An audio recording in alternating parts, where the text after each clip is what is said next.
Hi guys. So, there is a new instrumentalis electronicum from Teenage Engineering, and I also got this older one, or the newer one.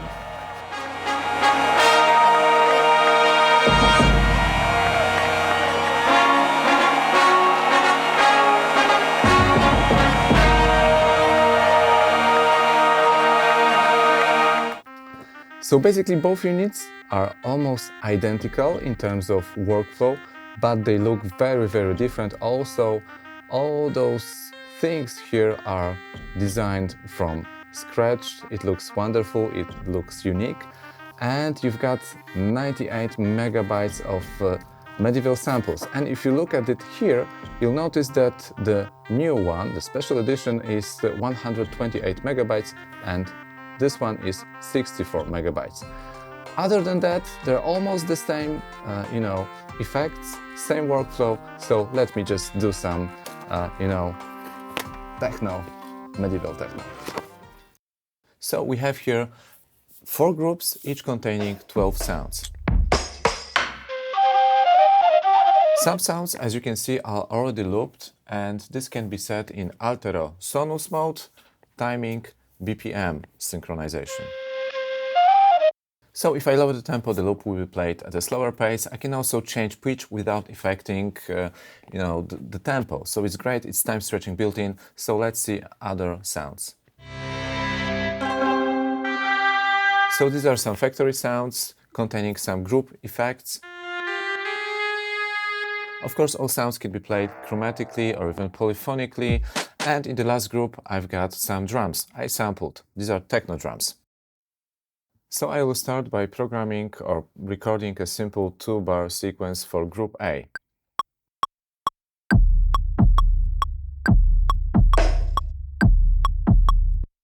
I will add some flutes from group A now, also 2-bar sequence.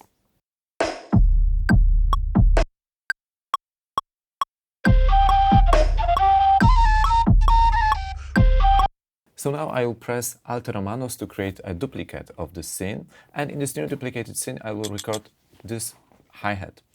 I will actually step record this, so I'm just pressing record, and now I am entering for each beat in a bar.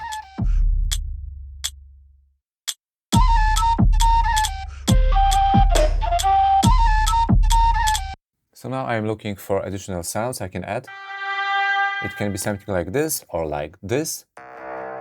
So I just press record again.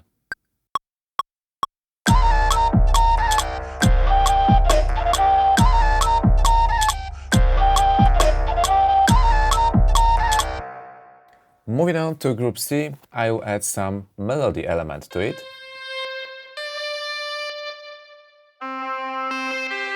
So I hit record again, 4-bar sequence. By accident, I recorded it from the second bar, so I will erase it, just pressing erase and the track. And now I can, rewind to the first bar and press record again.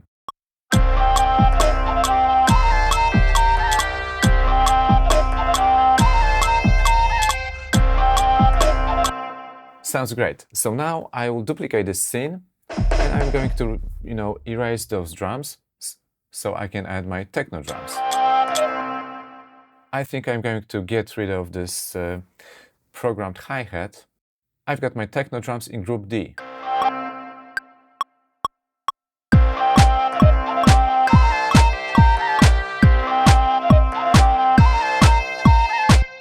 Before I record new elements, I will just delete this one.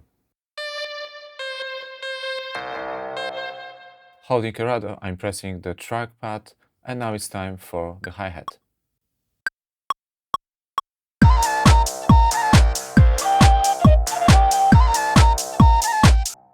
In group D, I also have this single bass note.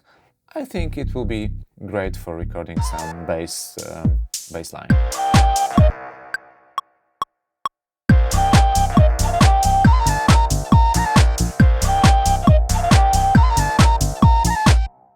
In the next scene, I will get rid of those melodic stuff, and I think I'm going to record a longer sequence of flutes. So I guess I need a 4-bar sequence for that.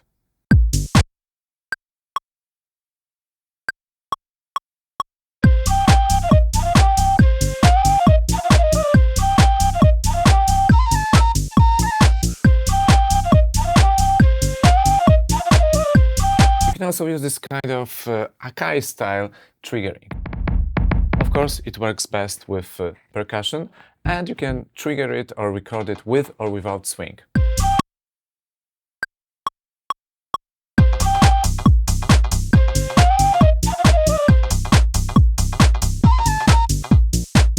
Yeah, I think it sounds pretty cool now. Now I can get rid of flutes or replace those flutes with some other elements. In Group B, I've got very interesting samples here, also sang samples.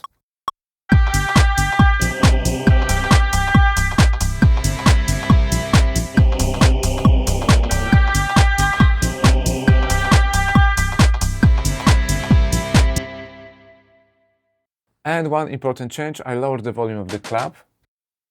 And there is one more thing I really would like to show you. It's the fader. You can assign fader to one of those 9, I guess, or 12 functions. There is a panorama, there are filters, there are effects, volume. Let's see how the effect works on the flute part.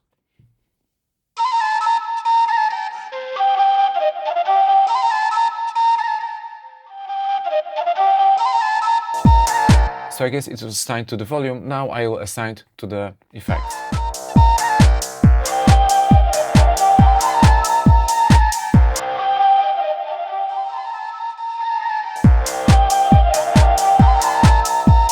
The cool thing, you can record the movements of the fader for each group and that way create unique scenes.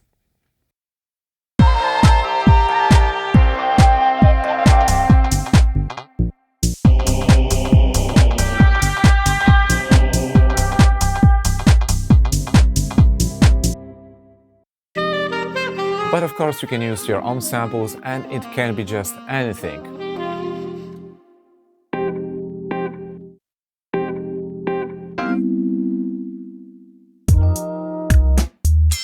You can also mute parts, putting chosen groups in solo, and you can also filter it and apply effects. So this was the low pass filter, now some modulation effects. There are some looping effects.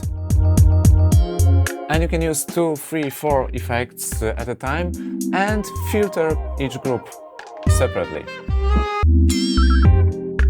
So I am filtering the drums now, and I could record this movement too, if I like. So I could even go crazy with the panorama. So just having one scene, I can, play live and not get bored.